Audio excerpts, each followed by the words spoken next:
السلام عليكم ورحمة الله وبركاته.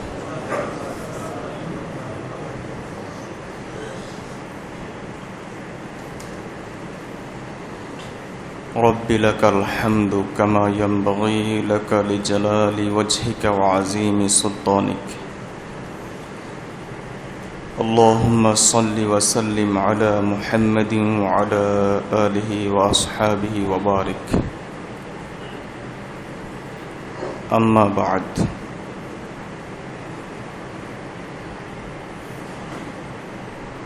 فأعوذ بالله من الشيطان الرجيم. بسم الله الرحمن الرحيم. صبغة الله ومن أحسن من الله صبغة. بارك الله لنا ولكم في القرآن العظيم ونفعنا به. أستغفر الله لي ولكم ولسائر المسلمين إنه هو الغفور الرحيم. সমস্ত প্রশংসা আল্লাহ তাআলার জন্য। আল্লাহ তাআলা আমাদেরকে পবিত্র জুমার নামাজ আদায় করার লক্ষ্যে আল্লাহর ঘর মসজিদে আসার তৌফিক দান করেছেন। আলহামদুলিল্লাহ।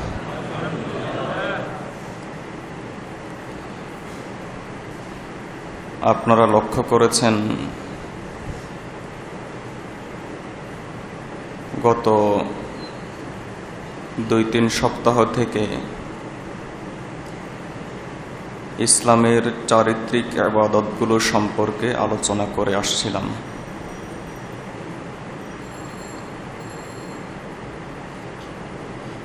আলোচনার শুরুতে আপনাদের কাছে আগের মতো আজকেও দরখাস্ত পেশ করি, যতক্ষণ আলোচনা চলতে থাকবে ততক্ষণ পর্যন্ত আপনারা মনে মনে আমার জন্য দোয়া করবেন, আল্লাহ তাআলা যেন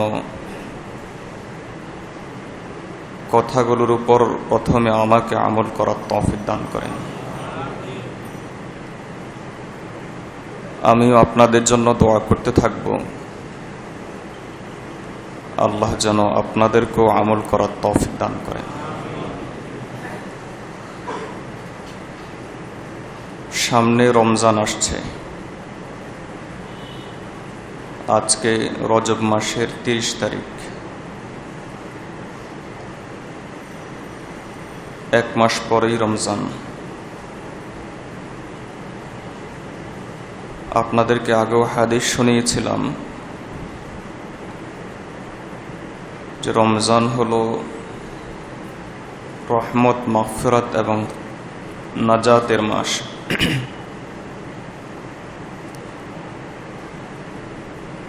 আমাদের বড়রা দৃষ্টান্ত পেশ করেন সাগরের সাথে। সাগর থেকে 11 ফোঁটা পানি তোলা হলে 11 মাসের দৃষ্টান্ত, আর বাকি গোটা সাগরটাই হলো রমজান মাসের দৃষ্টান্ত। আল্লাহ আমাদেরকে রহমত দেওয়ার জন্য, মাগফিরাত করার জন্য, নাজাত দেওয়ার জন্য শুধু প্রস্তুতই নয়, বরং বাহানা খোঁজেন। বাহানা পেলেই আমাদেরকে রহমত দিবেন, মাগফিরাত দান করবেন, নাজাত দান করবেন। তবে হাদিসের ভাষ্য অনুযায়ী একটা শর্ত। সেই শর্তটা হলো ইজাজতানাবাতিল কাবাইর। শর্ত হলো কবিরা গুনাহ থেকে বেঁচে থাকতে হবে। রমজান কেন্দ্রিক যে গুনাহগুলো হয়, মানুষ নামাজ ছাড়ার গুনাহ খুব কম করে। রমজান আসলে আলহামদুলিল্লাহ সকল মুসলমানই নামাজি হওয়ার চেষ্টা করে। রোজা ছাড়ার গুনাহ খুব একটা বেশি হয় না, হাতে গোনা কিছু দুর্ভাগা ছাড়া। তবে যে গুনাহটা অহরহ হয় সে গুনাহটা হলো চরিত্রের গুনাহ, চারিত্রিক গুনাহ।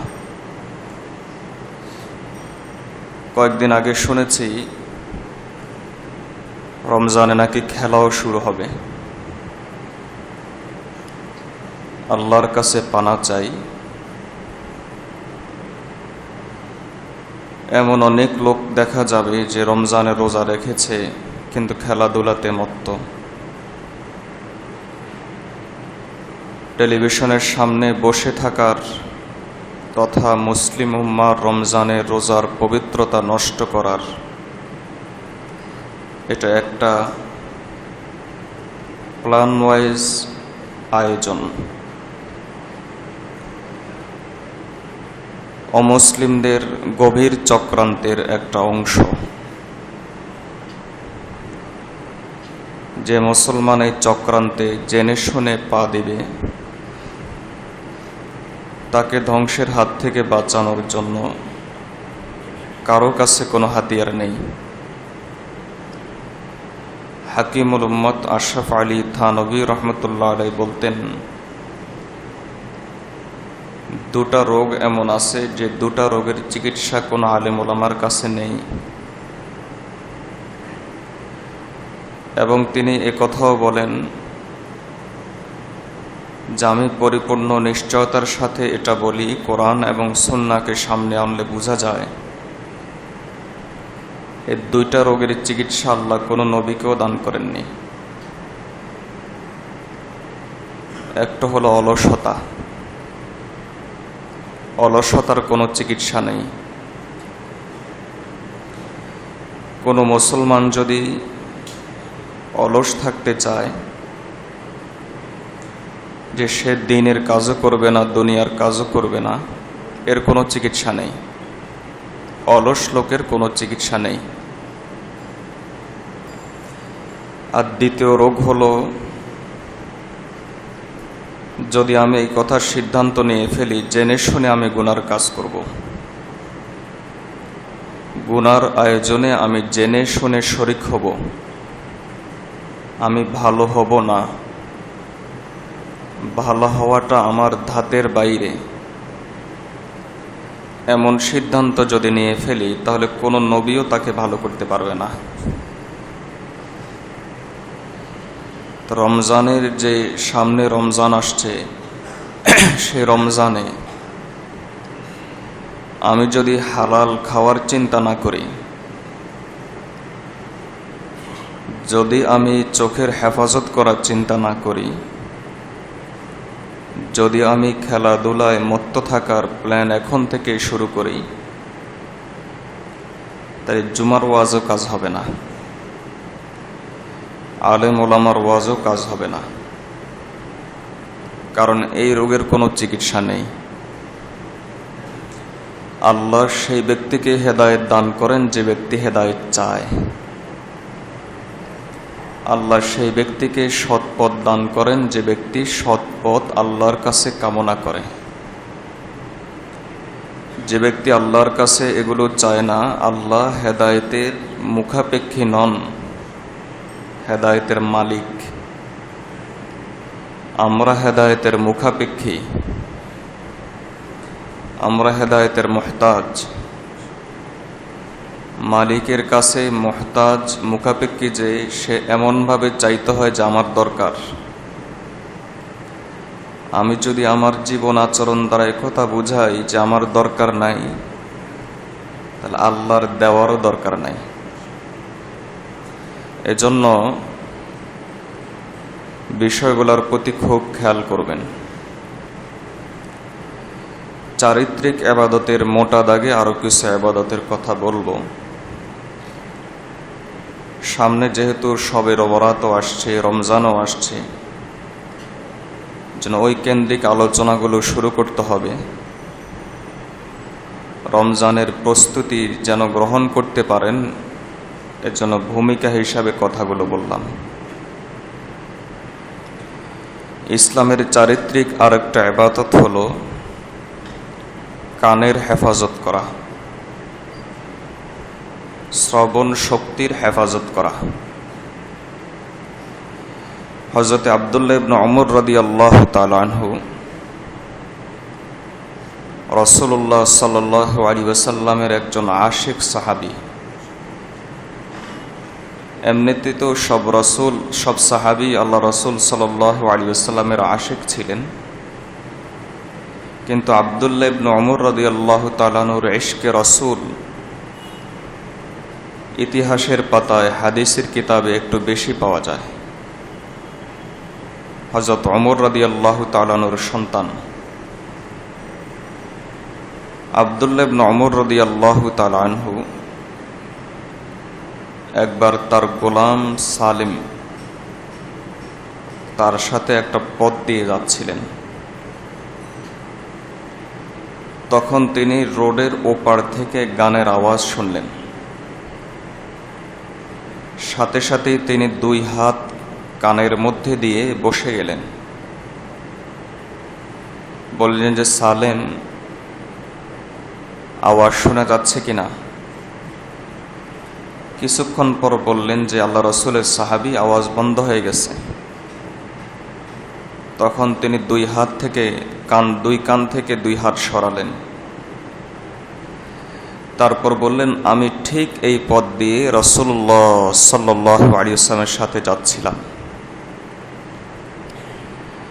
তখন তিনিও এরকম গানের আওয়াজ শুনে দুই হাত কানে দিয়ে বসে গিয়েছেন।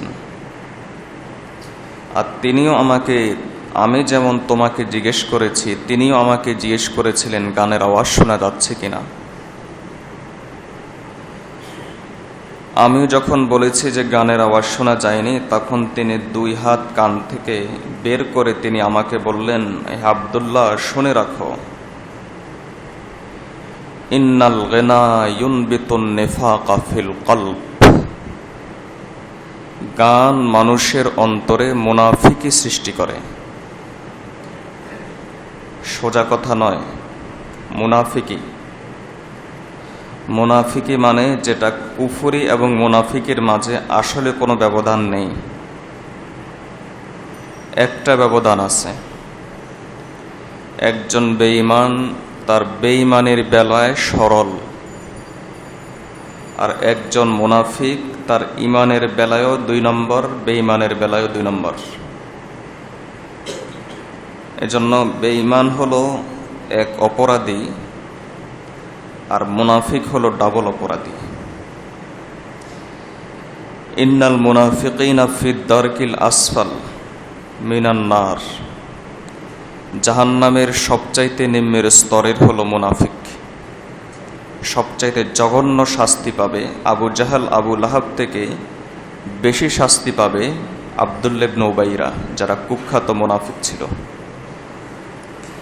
রাসূলুল্লাহ সাল্লাল্লাহু আলাইহি ওয়াসাল্লাম বলেন, গান মানুষের অন্তরে মুনাফিকি সৃষ্টি করে। যেমনভাবে বসন্তকালের বৃষ্টি যখন জমিনের মধ্যে পড়ে, সেখান থেকে যেমন ঘাস জন্মায়, ঘাস সৃষ্টি হয়, রাসূলুল্লাহ সাল্লাল্লাহু আলাইহি ওয়াসাল্লাম বলেন, গান মানুষের অন্তরে ঠিক তেমনিভাবে মুনাফিকি সৃষ্টি করে। আরেক হাদিসে রাসূলুল্লাহ সাল্লাল্লাহু আলাইহি ওয়াসাল্লাম বলেছেন, আল গিনা রুকিয়াতুজ জিনা। গান হলো ব্যভিচারের মন্ত্র। সাপের যেরকম মন্ত্র থাকে, মন্ত্র থাকলে সাপ দৌড়ে চলে আসে, যখন ঠিক তেমনিভাবে পুরুষের কণ্ঠে নারী গান শুনে, প্রেমের গান, ভালোবাসার গান, নারীর কণ্ঠে যখন পুরুষ গান শুনে, তখন দুইজনের অন্তরের ভিতরে সাইক্লোন সৃষ্টি হয়ে যায়, ঝড় তৈরি হয়ে যায়। তখন দুইজনের প্রতি অবৈধ আকর্ষণ বোধ করে, আর এখান থেকে ব্যভিচারের সৃষ্টি হয়। এজন্য রাসূলুল্লাহ সাল্লাল্লাহু আলাইহি ওয়াসাল্লাম বলেন, আল গিনা রুকিয়াতুজ জিনা। গান হলো ব্যভিচারের মন্ত্র। গান শোনা এরকম খারাপ কাজ দেখা কত খারাপ। যদি সেটা আবার নাচ সহ দেখি তাহলে রাসূলুল্লাহ সাল্লাল্লাহু আলাইহি ওয়াসাল্লামের ভাষায় শুনুন। আল্লাহ রাসূল সাল্লাল্লাহু আলাইহি ওয়াসাল্লাম বলেন, আমি আল্লাহর কাছে দোয়া চেয়েছি, হে আল্লাহ, আমার উম্মতকে একসাথে ধ্বংস করবেন না। আল্লাহ আমার দোয়া কবুল করেছেন। দোয়া চেয়েছি, হে আল্লাহ, আপনি আমার উম্মতের মাঝে চেহারা বিকৃতির আযাব দিবেন না এবং ভূমিধসের আযাব দিবেন না। আল্লাহ এই দোয়া আমার কবুল করেছেন, তবে শর্ত সাপেক্ষে। প্রথম দোয়াটা আল্লাহ বিনা শর্তে কবুল করে নিয়েছেন, একসাথে ধ্বংস করবেন না, কিয়ামত পর্যন্ত এই উম্মত বাকি থাকবে। আর চেহারা বিকৃতির বদদোয়া আর চেহারা বিকৃতির দোয়া, আল্লাহর কাছে পানা চেয়েছি আমার উম্মতকে এই আযাব দিবেন না। দ্বিতীয় হলো ভূমিধসের দোয়া, ভূমিকম্পের দোয়া, যে হে আল্লাহ, আপনি আমার উম্মতকে এই আযাব দিবেন না। আল্লাহ এই দুইটা দোয়া আমার কবুল করেছেন, তবে দ্বিতীয় দোয়াটা আমার শর্ত সাপেক্ষে কবুল করেছেন। সেই শর্তটা হলো, যদি তাদের বাসা বাড়িতে আল কাইনাত, নর্তকী না থাকে, নাচনেওয়ালি না থাকে। যদি তাদের বাসা বাড়িতে নাচনেওয়ালি থাকে তাহলে আল্লাহ তাআলা চেহারা বিকৃতির আযাবও দিবেন, ভূমিধসেরও আযাব দিবেন। আজকের বিভিন্ন জায়গাতে সিডর সহ বিভিন্ন সুনামি ইত্যাদির নাম আমরা শুনি। এগুলো মূলত এগুলোরই ফসল। আজকে নর্তকী আমাদের বাসা বাড়িতে বলতে পারেন কোথায় আছে? রিমোট চাপ দিলেই তো নর্তকী দেখা যায়। এই নর্তকীর গান, নর্তকীর নাচ যতক্ষণ পর্যন্ত বাসা বাড়িতে চলবে, আল্লাহ এবং তার রাসূলের কথা যদি সত্য হয়, এবং অবশ্যই আমার আপনার অস্তিত্ব থেকে বেশি সত্য, তাহলে এটাও জেনে রাখুন, এটাও শুনে রাখুন, আল্লাহর আযাব ও গজব থেকে আমাদের বাসা বাড়ি নিরাপদ নয়। এক সেকেন্ডের জন্য নিরাপদ নয়, এক মুহূর্তের জন্য নিরাপদ নয়। আল্লাহ যদি আযাব ও গজব দেওয়ার ফয়সালা করেন, দুনিয়ার শক্তি, কোনো শক্তি নাই তাকে ফেরত নেওয়ার। আর আল্লাহ যদি নিরাপত্তার ফয়সালা করেন, দুনিয়ার কোনো শক্তি নাই সেখানে আযাব পৌঁছানোর। যতক্ষণ পর্যন্ত বাসা বাড়িতে এগুলো চলবে, ততক্ষণ পর্যন্ত আমাদের বাসা বাড়িতে আযাব ও গজব আসতে থাকবে। অশান্তি সহ আরও বিভিন্ন রোগ বালাই সহ বিভিন্ন জিনিস আসতে থাকবে। রাসূলুল্লাহ সাল্লাল্লাহু আলাইহি ওয়াসাল্লামের দ্বিতীয় দোয়া আল্লাহ কবুল করেছেন, তবে শর্ত সাপেক্ষে। আরেক হাদিসে রাসূলুল্লাহ সাল্লাল্লাহু আলাইহি ওয়াসাল্লাম বলেন, আমার উম্মতের মধ্যে চেহারা বিকৃতি এবং ভূমিধস দেখা দেবে। সাহাবায়ে কেরাম বলেন, ইয়া রাসূলুল্লাহ সাল্লাল্লাহু আলাইহি ওয়াসাল্লাম, কেন? আলা ইউসাল্লুন, তারা কি নামাজ পড়বে না? আলা ইয়াসুমুন, তারা কি রোজা রাখবে না? আলা ইয়াহুজ্জুন, তারা কি হজ করবে না? আলা ইউযাক্কুন, তারা কি যাকাত দিবে না?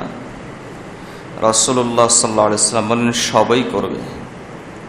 নামাজি হবে, রোজাদারও হবে, যাকাতও দিবে, তবে তাদের মধ্যে একটা জিনিসের ব্যাপক প্রচলন হয়ে যাবে। সেটা হলো ইজা কাসরাতুল কাইনাত ওয়াল মাআজিফ, যখন সুর, গান, বাদ্য এবং নর্তকীর ব্যাপক প্রচলন তাদের মাঝে হয়ে যাবে, আল্লাহ তাআলা তাদেরকে চেহারা বিকৃতিও করে দিবেন, ভূমিধসের শাস্তি আল্লাহ তাদেরকে দিবেন। এই দুই শাস্তি থেকে আল্লাহ তাআলা নিরাপদ রাখার জন্য শর্ত দিয়েছেন হলো এই অশ্লীলতাগুলো থেকে বেঁচে থাকা। সামনে রমজান আসছে, এই হাদিসগুলো নিয়ে চিন্তা করবেন যে রাসূলুল্লাহ সাল্লাল্লাহু আলাইহি ওয়াসাল্লাম কি শোনাচ্ছেন। আল্লাহ রাসূল সাল্লাল্লাহু আলাইহি ওয়াসাল্লাম আরেক হাদিসের মধ্যে বলেন, বা'সানি আল্লাহু আযজা ওয়া জাল, আল্লাহ আমাকে পাঠিয়েছেন। হুদাল্লিল আলামিন, গোটা বিশ্ববাসীর জন্য হেদায়েত হিসাবে।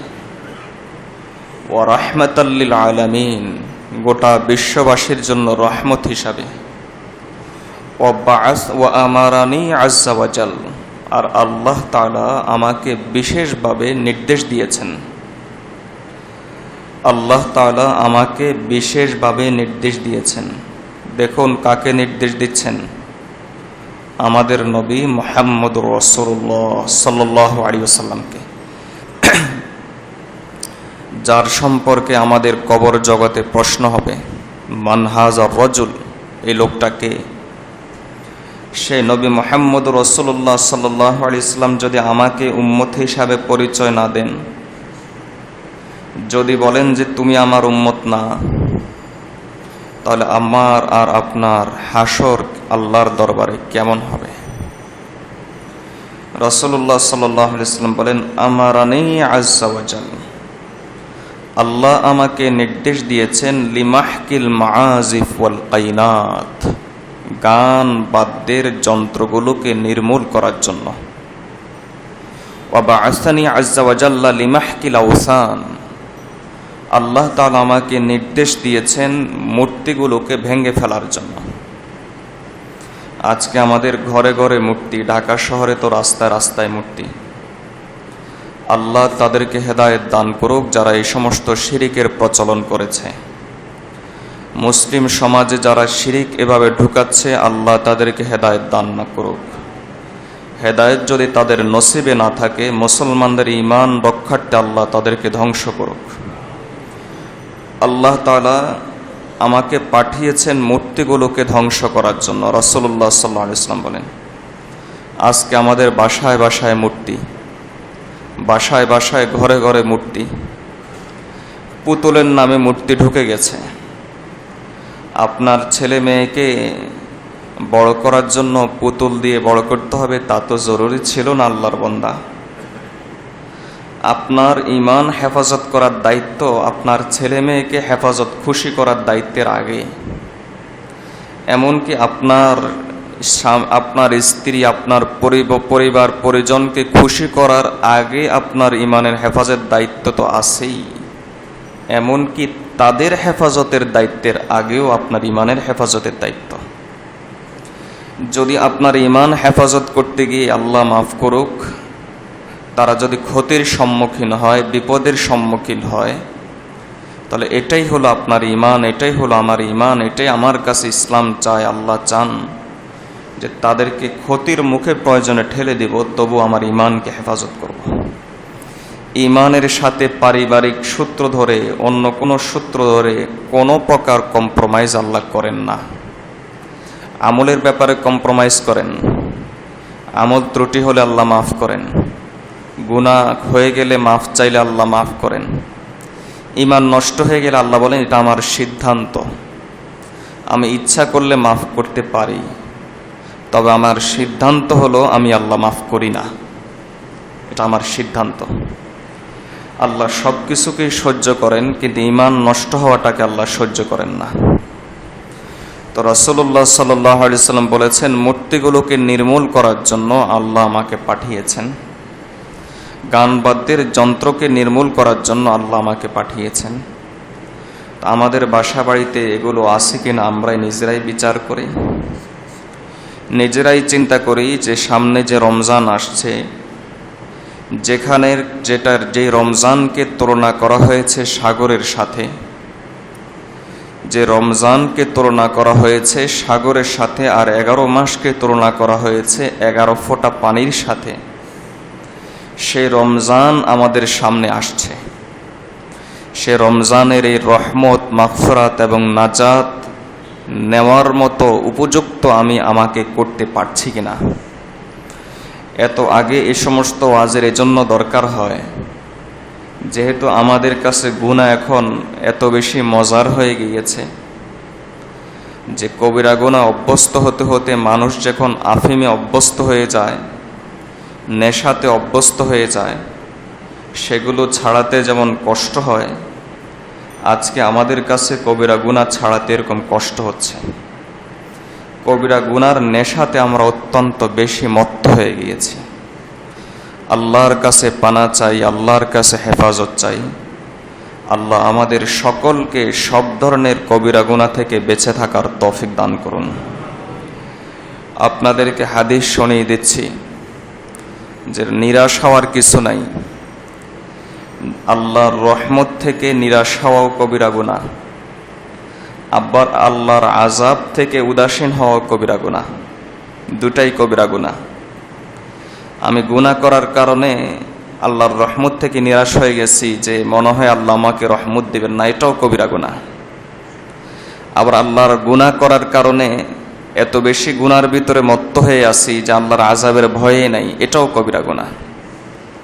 আল্লাহর আযাবের আল্লামা শামসুদ্দিন যাহাবী রহমতুল্লাহ আলাইহি, যিনি আল কাবাইর কবিরা গুনার উপর একটা স্বতন্ত্র কিতাব লিখেছেন, আল্লামা শামসুদ্দিন যাহাবী রহমতুল্লাহ আলাইহি লেখেন, আল্লাহর আযাব থেকে উদাসীন হওয়া কবিরা গুনাহ, আল্লাহর রহমত থেকে নিরাশ হওয়া কবিরা গুনাহ। কারণ হাদিসের মধ্যে এসেছে আল ঈমানু বাইনাল খাউফি ওয়ার রাজা, আশা এবং ভয়ের মাঝে ঝুলন্ত জিনিসের নামই হলো ঈমান। এই দুটার মাঝে ঝুলতে থাকবে, এটার নাম হলো ঈমান। এজন্য চিন্তা করি, আমরা প্রত্যেকেই জানি সাহিবুল বাইতি আদরা বিমা ফি। আজকে মানুষ আমাকে সুফি সাহেব বলেন, মানুষ আমাকে ইমাম সাহেব বলেন, মানুষ আপনাকে দিনদার বলেন, নামাজি বলেন। আল্লাহর বান্দা, আমাদের ভিতরে যে সমস্ত গুনাহগুলো লুকিয়ে আছে, এক একজনের মধ্যে এত বেশি গুনাহ লুকিয়ে আছে যে যদি এগুলো আল্লাহ মাফ করুক, খুলে দেন, প্রকাশ হয়ে যায়, মানুষের সামনে চলে আসে, তাহলে মানুষ আমাদেরকে থুতু দিয়ে ডুবিয়ে ফেলবে। আল্লাহর বান্দা আল্লামা জুলফিকার আহমদ নকশবন্দি দামত বারাকাতুহুম এর জন্য বলেন যে মানুষ তোমার প্রশংসা করে, এটা মূলত এই কথারই প্রমাণ আল্লাহ সাত্তার। আল্লাহ আমার গুনাহগুলোকে গোপন রেখেছেন। আল্লাহ যদি ইচ্ছা করেন এই গুনাহগুলোকে প্রকাশ করে দিতে পারেন। কে কি পরিমাণ গুনাহ করি, কি করে যাচ্ছি, আমরা প্রত্যেকেই জানি। আল্লাহর বান্দা, আল্লাহকে একটু ভয় করি, আল্লাহকে একটু ভয় করি, আল্লাহকে একটু ভয় করি। ৬০-৭০ বছরের জীবনের কোনো নিশ্চয়তা নেই, কিন্তু মৃত্যুর গ্যারান্টি আছে। মৃত্যু যে একদিন আসবে, এটার গ্যারান্টি আছে। জীবন আমার কয়দিন থাকবে এ ব্যাপারে ১ সেকেন্ড ১ মিনিটেরও নিশ্চয়তা নেই।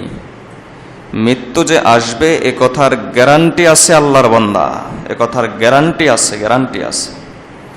কাজেই কবিরা গুনার আগে চিন্তা করবেন, আল্লাহর নাফরমানি করার আগে চিন্তা করবেন।